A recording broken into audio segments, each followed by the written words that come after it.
Joining us now is John Weaver.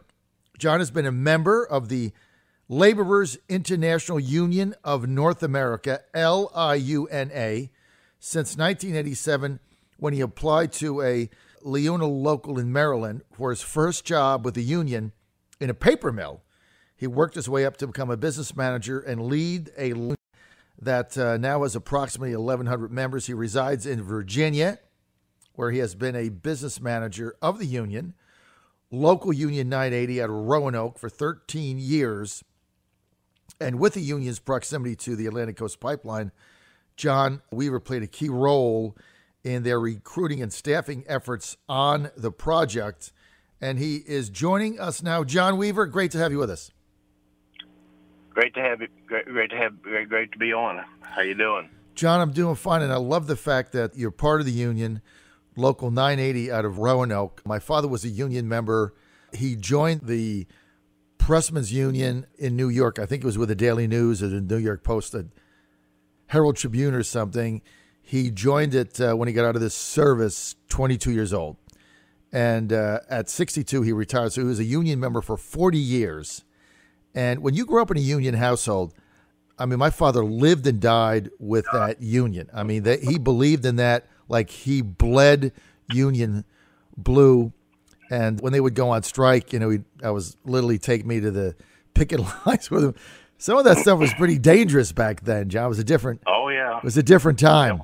You know what I mean? Yeah, I'm in the same boat with you. My father was a lifelong laborer, and I actually went on picket lines with him, and it's we got something in common anyway, for sure. When you grew up in that kind of a household, he's a very pro-union. He ended up being, one of the leaders and organizing stuff, and they would go on strike, and they'd have a strike vote, and it would get pretty hot and heavy. But, his thing was, look, and then my mother got sick one time, and the union took care of it. I remember him telling me, if it wasn't for this union, I'm not sure your mother would still be with us. So, it's all that stuff going on.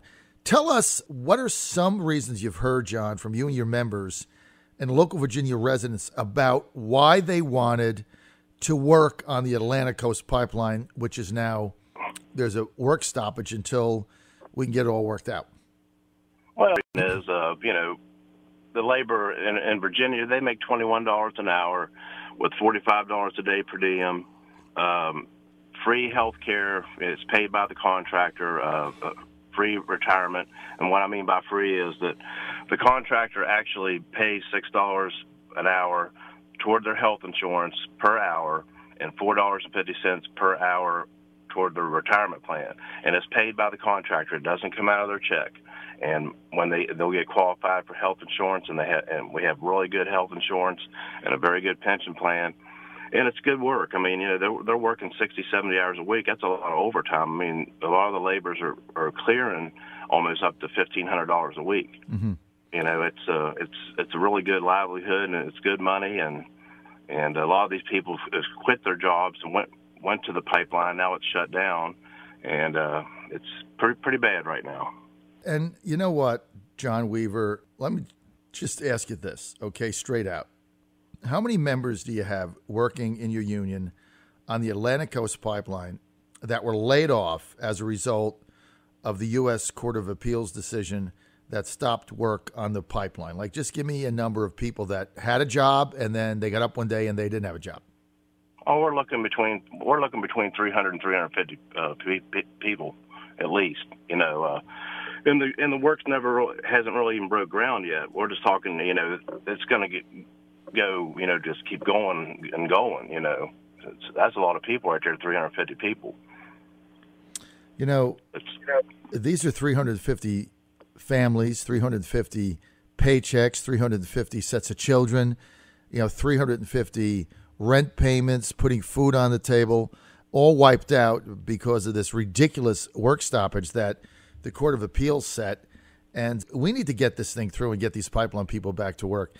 And this is the thing. And most of the laborers, they actually qualified for health insurance. Now their health insurance is going to,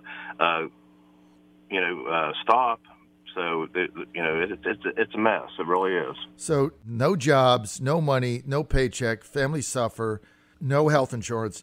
And when the pipeline, John Weaver, when the pipeline gets back going, For these union members that are working on the Atlantic Coast Pipeline, how long of a job is this? Like, is it a month or is it give us a time frame? Oh no, they're looking maybe it's going to be at least 2 years, 2 to 3 years, and then what we're looking for then, once we get the gas into Virginia, then the industry will start booming. We can start building more plants. I mean, there's several coal-fired plants right now that have converted over to natural gas. And your textile, the Celanese plant in Narrows, Virginia, is converted over to natural gas 4 years ago. Everybody's converting. They're phasing coal out. I mean, everybody knows that. So what are we going to do as far as energy? It's got to be the clean natural gas. That's what we're looking forward to once we get gas into Virginia. We can keep these laborers working on building more industry in Virginia. It's just a shame that they're out of work. I just hate when this happens because, having grown up in that environment, seeing my father go on strike or lose his job because of a shutdown or something in his business. We went through a number of newspapers going out of business, the Herald Tribune, the World Journal, things like that in New York City at the time. And, there was, the family didn't have any money anyway. And right. When you took that away, it was very tough on us. And so I remember my father was on strike one time and out of work for something, and he had to sell Bibles door to door in order to just get money to put food on the table. People don't realize you take a laborer's paycheck away in a struggling middle-class family, man, and it's a disaster. Well, and it also hurts the local economy. I'm not talking about the conglomerates like Walmart, but I'm talking about your small businesses, your convenience stores, your hotels, restaurants, all the way from Stanton all the way down to South Hill, they're suffering too. Absolutely. Now, we're with John Weaver. He's a member of the Laborers International Union of North America, LIUNA, and he started at the local paper mill there. And so he is out of local union 980 out of Roanoke, Virginia. He's been their business manager for about 13 years now. John, when you heard that Dominion Energy had to lay off workers way back in December 18, what were the first effects of your members that you noticed? What did they tell you, and what did local businesses say who depend on those workers to do business with them, buy groceries or whatever? What's been the impact? Well, the first thing was it was right before Christmas. That really hurt. The impact, is just they're just getting sick and tired of it because this isn't the first time that we got shut down. This is the second time. So they're just getting fed up with it. They're getting discouraged. It's just like their will's being broken. The phone's ringing off the hook at the office, and we're trying to go out and get them other work in the building trades and the industrial segments of the economy. But it's just slow right now. But we're trying to do what we can do for them. It's just disheartening. It's so tough on these people when they just get pushed out of a job, and then. Thing is, you don't want to leave it and go do something else because you want to go back on it. You don't want it's going to start up again. And it's all because of this ridiculous lawsuit in the U.S. Court of Appeals over, I don't even know what it was over. Mosquitoes are disrupting maggots or something, some stupid thing. It's just so dumb. It's just asinine, all of it. And, I had Congressman Griffith on earlier and Sheriff Clark before that, and he was saying, this is what the left does. They just file lawsuits on everything and just tie everything up, stall it, tie it up. But what they don't realize is they're putting people out of work. Well, they don't realize either they're going to raise the gas prices eventually if the pipeline does go, because they're going to waste another $3 billion on all these work stoppages. These people that's doing this, I'm sure they have gas at home.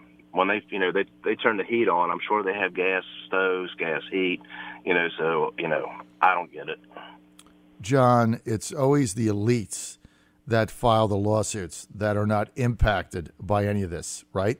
Their family doesn't work in the union. Their paychecks don't depend on it. You know, they have the gas. They have the energy.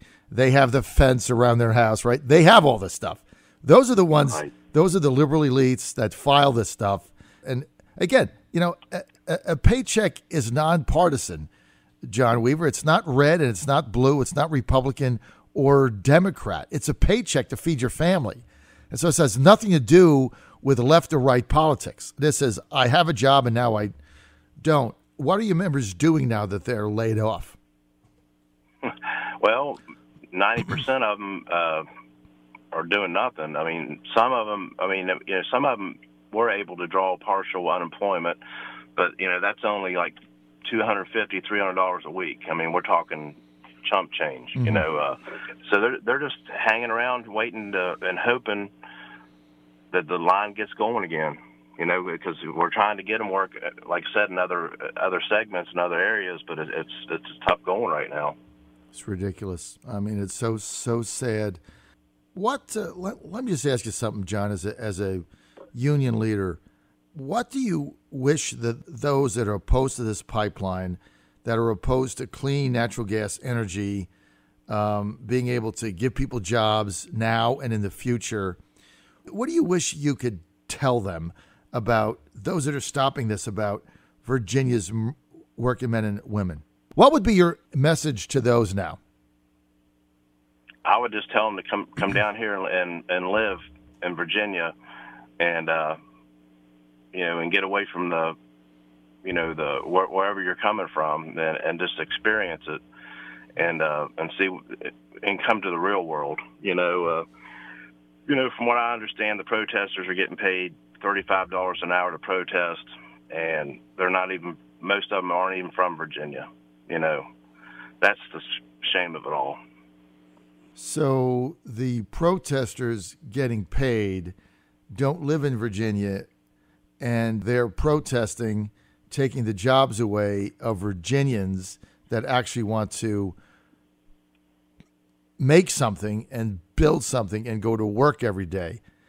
Don't you find that a sick irony?